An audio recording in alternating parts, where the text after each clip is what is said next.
오늘 나눌 말씀의 제목은 내 하나님을 기억하라입니다. 내 하나님을 기억하라. 이스라엘 백성들이 가지고 있는 아주 깡깡한 아집이라고나 할까요? 고집이라고나 할까요? 착각이라고 하면 조금 너무 심한 표현을 넣는지 모르겠습니다만 그게 뭐냐면 자신들이 선민이라는 것이었어요. 선민, 하나님이 선택한 민족이다. 우리는 하나님이 선택한 민족이다. 이런 게 있었습니다. 틀린 거 아니에요. 맞습니다. 하나님이 선택한 민족 맞습니다. 하나님께서 수많은 민족이 있지만 이스라엘을 선택하셨습니다. 이유가 뭔가 사랑하셔서 우리가 이미 읽었습니다만 신명기 7장 8절에 여호와께서 다만 너희를 사랑하심으로 말미암아 이렇게 말하거든요. 사랑하심, 다만 사랑하심. 그래서 하나님은 이스라엘을 선택하셨습니다. 이 대목에서 이스라엘 백성들이 이제 실수를 저지르는 겁니다. 하나님께서 사랑하신 것이 자신들 뿐이라고 생각하는 것이죠. 자신들 뿐. 하나님이 이스라엘 백성들을 사랑하신 것은 맞지만 이스라엘 백성들만 사랑하신 것은 아니거든요. 하나님이 저와 여러분을 사랑하십니까? 그 근거가 뭐죠? 나를 사랑하신다는 그 근거. 우리는 요한복음 3장 16절을 떠올릴 겁니다. 하나님이 어디를 사랑하셔요? 하나님이 이처럼 세상을 사랑하사. 그래서 이 세상 속에 내가 포함되어 있으니까 나를 사랑하시는 거다. 근데 세상을 사랑하신다고 그랬거든요. 하나님은. 이게 정확하게 하나님이 이처럼 너를 사랑하사 이게 아니라 하나님은 세상을 사랑하신다고 그랬어요. 이 세상이 헬라어로 코스모스입니다. 코스모스. 영어로 유니버스. 그냥 이 우주 전체를 말하는 거예요. 다 사랑하시는 거예요. 나도 사랑하시지만 나만 사랑하시는 것이 아니라 하나님이 창조한 이 피조 세계 전부 다 사랑하시는 겁니다. 하나님은. 근데 우리는 이걸 놓치고 나를 사랑한다 이렇게 받아들이는 거죠. 틀린 건 아닙니다만 정확한 것도 아닙니다. 하나님이 이스라엘 백성들을 사랑하신 건 맞지만 이스라엘 백성들만 사랑한 게 아닙니다. 하나님께서 이스라엘 백성들을 가나안으로 보내신 이유, 가나안 땅에 심으신 이유, 가나안 땅에 살고 있던 이 원주민들, 이들이 아주 나쁜 사람들이고 그래서 그들을 다 쫓아내고 그냥 하나님이 선택한 이스라엘 민족을 심는 그렇게 단순하게 볼 수 있는 부분이 아닙니다. 하나님께서 이스라엘을 선택한 이유를 좀 더 들여다볼게요. 출애굽기 19장 6절입니다. 출애굽기 19장 6절. 자, 애굽에서 끄집어내신 이유 읽어보겠습니다. 시작. 너희가 내게 대하여 제사장 나라가 되며 거룩한 백성이 되리라. 너는 이 말을 이스라엘 자손에게 전할지니라. 굉장히 중요한 말씀입니다. 애굽에서 끄집어내고 그 다음에 이 백성을 향한 하나님의 비전을 선포하시는 거예요. 내가 너희를 왜 구원했는지 아느냐? 죄와 어둠 속에 허덕이는 저와 여러분의 인생을 끄집어내신 하나님의 원대한 비전이 있어요. 너는 내게 대하여 뭐가 된다고요? 제사장 나라가 되라. 제사장 나라가 되라. 제사장이 하는 일이 뭔데요? 하나님을 섬기는 일이죠. 하나님을 예배하는 일입니다. 하나님의 말씀을 사람들에게 가르치는 일들이에요. 하나님께서 이스라엘을 가나안에 심으시고 기대하는 게 뭐냐면 바로 이런 제사장 나라가 되기를 원하는 거예요. 하나님을 섬기는 나라가 되기를 원하는 거죠. 하나님을 예배하는 나라가 되기를 원하는 겁니다. 하나님을 마음을 다하여 뜻을 다하여 힘을 다하여 목숨을 다하여 사랑하는 민족이 되기를 원하는 거죠. 그런 나라가 되면 하나님을 이렇게 예배하고 하나님을 섬기고 하나님을 하나님을 가장 중요한 분으로 그렇게 하나님을 섬기면 이 나라가 어떻게 되는지, 이 민족이 어떻게 되는지, 하나님이 이 민족을 어떻게 다스리시는지, 하나님이 어떻게 이런 민족 가운데 하나님의 이 다스림이 어떻게 드러나는지를 온 열방과 민족 가운데 드러내시기 위하여 하나님이 이스라엘을 선택하사 바로 이 가나안 땅에 심으셨다는 겁니다. 요나가 니느웨로 갑니다. 우여곡절이 있었지만 하나님이 니느웨로 가게 하십니다. 거기서 회개의 메시지를 전하죠. 니느웨가 어떤 곳인가? 아수르의 수도입니다. 아수르는 북이스라엘을 망하게 한 이방 민족입니다. 아니, 우리 민족을 짓밟은 원수와 같은 아수르의 수도 니느웨로 가는 겁니다. 이런 민족이라면, 우리 민족을 아프게 한 민족이라면 하나님의 공의가 발동하여 그 민족이 망하도록 해야 할 것 같은데, 요나는 가서 이제 회개의 메시지를 전하면 이제 그 백성들이 다 회개할 거고, 회개하면 하나님의 공의가 이루어지지 않을 거고, 하나님이 또 분명히 긍휼히 여기실 거고 용서하실 거고, 그래서 이 민족이 잘 돼버리면 어떡하나, 이게 요나의 걱정입니다. 그래서 요나 안 갈라 그랬어요. 그리고 우여곡절 끝에 가긴 갔고 드디어 요나가 염려했던 일이 일어납니다. 회개의 메시지를 딱 한나절만 전했을 뿐인데 이 왕에서부터 모든 사람들이 다 회개합니다. 배옷을 입고 그냥 다 회개합니다. 하나님께서 요나에게 이렇게 말씀하셨어요. 요나서 4장 10절에서 11절. 요나서 4장 10절에서 11절 읽어보십시다. 시작.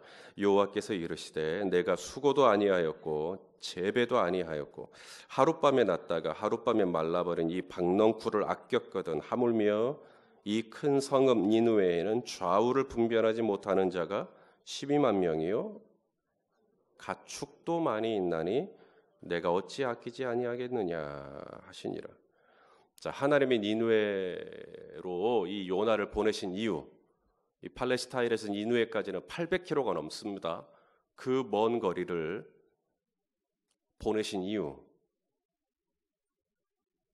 그들을 아끼시기 때문이래요. 그들을 아끼시기 때문에.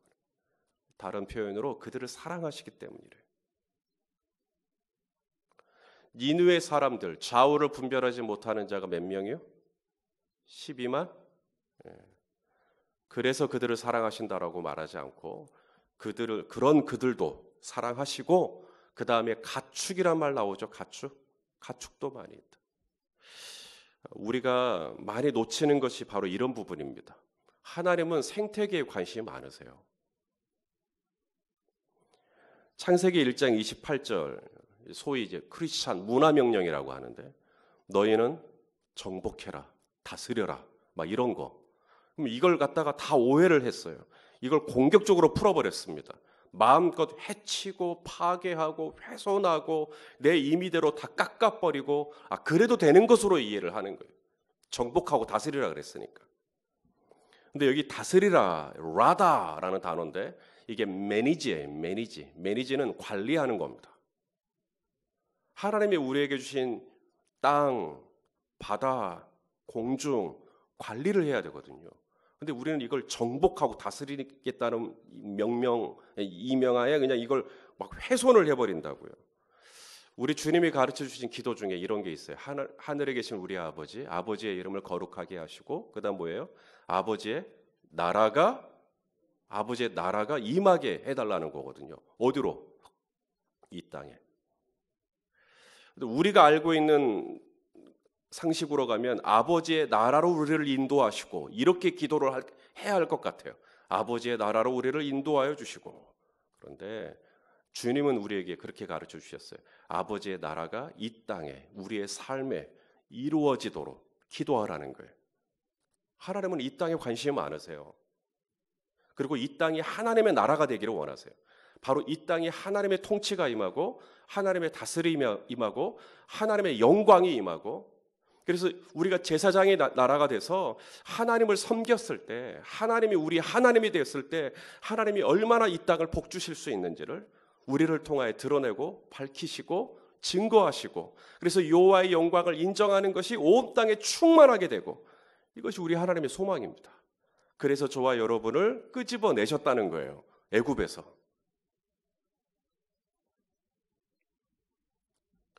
어떻게 하면 우리가 이 땅에 살면서 하나님 나라의 왕 같은 제사장으로 제사장 나라가 되고 그래서 하나님을 섬기는 것이 가장 복된 길인 것을 사람들에게 증거하는 삶을 살 수 있을까?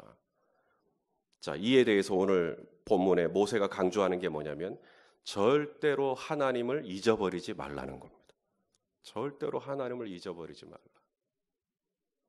자, 11절 우리 한번 보겠습니다. 11절 신명기 8장 11절 시작. 내가 오늘 내게 명하는 여호와의 명령과 법도와 규례를 지키지 아니하고 내 하나님 여호와를 잊어버리지 않도록 삼갈지어다. 왜 잊어버릴까요?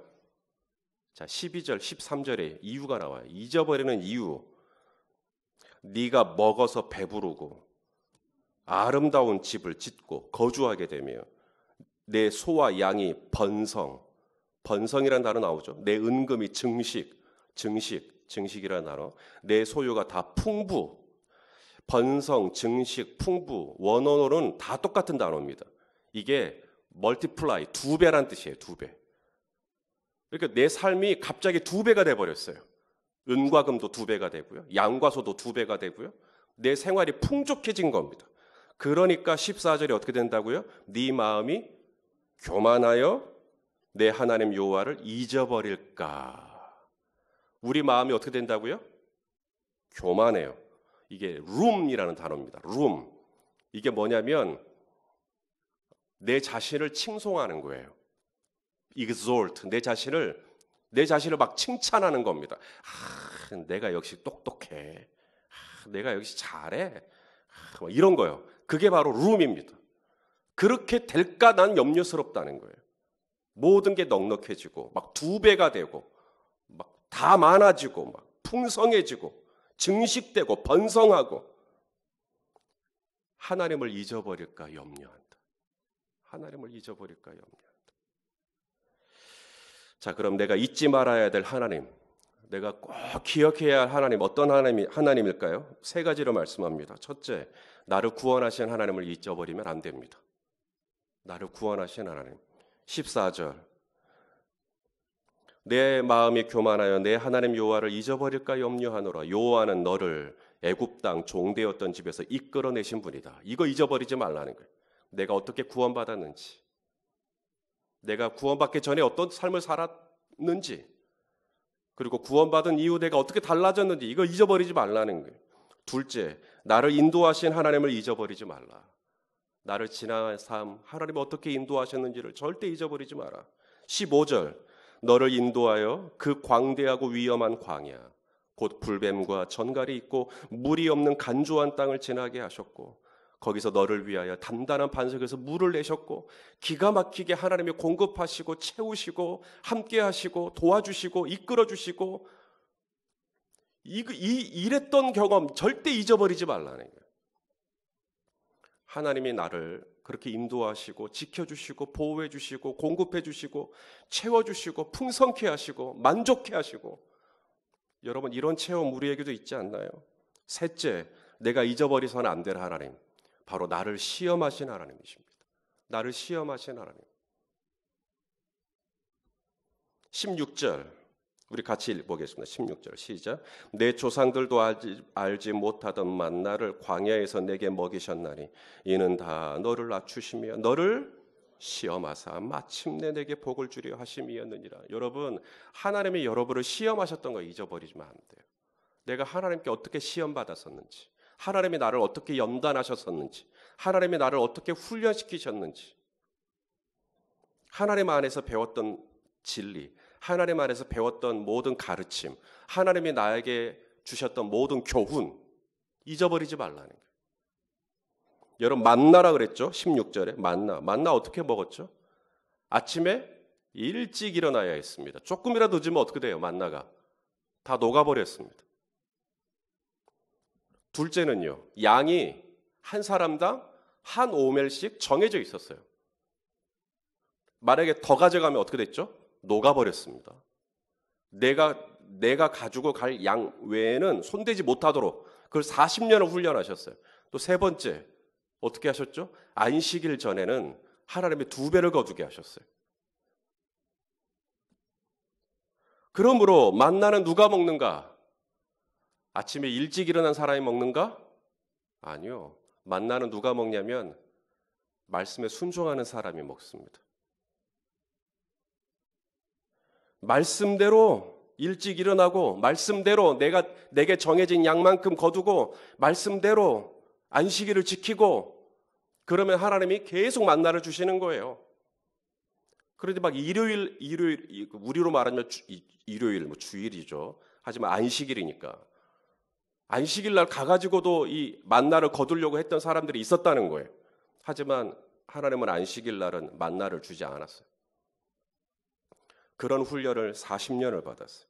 하나님께서 이런 훈련을 통해 가르치신 게 뭐냐면 자 3절입니다. 어제 본문입니다만은 자 3절 자 시작 너를 낮추시며 너를 줄이게 하시며 또 너도 알지 못하면 내 조상들도 알지 못하던 만나를 내게 먹이신 것은 이유가 나오죠. 사람이 떡으로만 사는 게 아니라 하나님의 입에서 나오는 모든 말씀으로 사는 줄을 너에게 알게 하기 위함이다. 이게 시험이었어요. 훈련이었어요. 40년 동안 받은 훈련. 사람이 떡으로만 사는 게 아니구나. 하나님의 입에서 나오는 말씀으로 사는 거구나. 이거 잊어버리면 안 되겠잖아요. 이거 잊어버리지 말라는 거예요. 나를 구원하신 하나님, 나를 애굽에서 이끌어내신 하나님, 그리고 그 광야를 지날 때, 그 위험한 광야를 지날 때 불뱀과 전갈의 손상을 입지 않도록, 해를 입지 않도록 나를 지켜주시는 하나님, 내가 물이 필요하면 반석을 쳐서 물을 공급해 주셨던 하나님, 나의 쓸 것을 아시고 채우시는 하나님, 이거 잊어버리지 말라. 그리고 그동안 내가 어떻게 하나님 안에서 연단됐는지, 어떻게 하나님이 나를 시험하시고 나를 훈련하시고 나를 가르치셨는지 그 절대 잊어버리지 마라.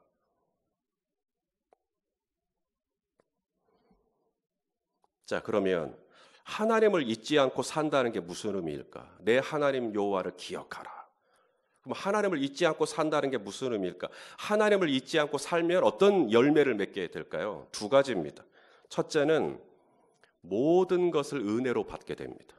모든 걸 은혜로 받아요. 자, 17절, 18절 오늘 본문입니다. 17절, 18절. 그러나 네가 마음에 이르기를 내 능력과 내 손의 힘으로 내가 이 재물을 얻었다 말할 것이라. 내 하나님 여호와를 기억하라. 그가 내게 뭐예요? 재물 얻을 능력을 주셨음이라. 그러니까 재물 얻을 능력, 금과 은이 내게 주어지고 난 다음 착각하지 말라는 거예요. 이건 내 힘이다. 이건 내 재주다. 이건 내가 잘해서 그런 거다. 그렇게 생각하지 말고 하나님이 너에게 재물을 얻을 수 있는 뭐예요? 능력도 주신 거다. 그러므로 나에게 금이 있고 은이 있고 내 소와 양의 증식을 하고 번식을 하고 생육하고 충만해지고 점점점 뭐가 잘 된다면 절대로 뭐라고 생각을 하는 거예요? 이거 다 하나님의 은혜다. 이거 다 하나님의 은혜다. 하나님을 잊지 않고 사는 사람들, 정말 하나님이 나를 구원하셨고 나를 인도하시고 나를 시험하시는 분이고 이걸 잊지 않고 사는 사람들의 입에서 나오는 고백, 이거 다 하나님의 은혜입니다. 이거 다 하나님의 은혜입니다. 제가 한 거 아닙니다. 제 재주가 아닙니다. 다 하나님의 은혜입니다. 하나님이 나에게 이런 재물을 얻을 수 있는 능력을 주셨기 때문에, 은혜를 주셨기 때문에 내가 이렇게 됐죠. 이렇게 고백하는 사람들. 두 번째, 정말 하나님을 잊지 않은 사람, 하나님을 잊어버리지 않는 사람은 어떤 사람인가? 어떤 삶의 열매가 있는가? 하나님을 예배해요. 하나님을 예배해요. 하나님을 예배하는 게 어렵지 않아요. 19절 말씀 볼래요? 19절 읽어봅시다. 시작. 내가 만일 내 하나님 여호와를 잊어버리고 다른 신들을 따라 그들을 섬기며 그들에게 절하면 내가 너희에게 증거하노니 너희가 반드시 멸망할 것이라. 좀 무시무시한 말씀입니다만 이걸 뒤집으면 하나님의 뜻이 보여요. 그러니까 매 순간 하나님이 나를 구원하셨고 나를 인도하셨고 나를 지키시고 나의 필요를 채우시고, 여러분 이걸 경험하는 사람, 이걸 잊어버리지 않는 사람은 어떻게 할까요? 하나님을 절대 배신하지 않습니다. 하나님을 예배해요. 하나님을 섬겨요. 제사장 나라가 된다 이 말입니다. 그래서 하나님을 경배해요. 하나님을 찬양합니다. 오늘도 이 새벽에 하나님께 기도하러 나오신 줄로 믿습니다. 그렇게 돼요. 이렇게 됩니다. 하나님을 잊어버리지 않았기 때문입니다. 자, 그렇다면 이제 진짜 중요한 얘기를 하겠습니다. 어떻게 하면 하나님을 잊어버리지 않을 수 있는가? 요 얘기를 좀 하려고 합니다. 저는 영성일기라는 걸 써요. 꾸준히 한 번도 빼먹지 않고 쓰는 건 아닙니다만은 자주 씁니다. 영성일기를 쓸 때 빼놓지 않고 체크하는 게 있습니다. 그 영성일기 어플이 있거든요. 그리고 컴퓨터로도 쓸 수 있는데 이 영성일기를 쓰려고 작성을 하려고 딱 들어가면 반드시 제목과 내용을 기록하기 전에 먼저 체크해야 될 게 있습니다. 오늘 하루 동안 당신은 하나님을 얼마나 자주 생각하셨습니까? 라는 질문에 답을 해야 돼요. 그리고 나서 영성일기를 쓸 수가 있어요. 그래서 오늘 하루 동안 내가 아침에 일어나서부터 이제 잠자리에 들기 전인데 내가 하나님을 얼마나 기억을 했나, 이걸 퍼센테이지로 기록을 해야 돼요. 그걸 기록을 해야 이게 저장이 가능해집니다.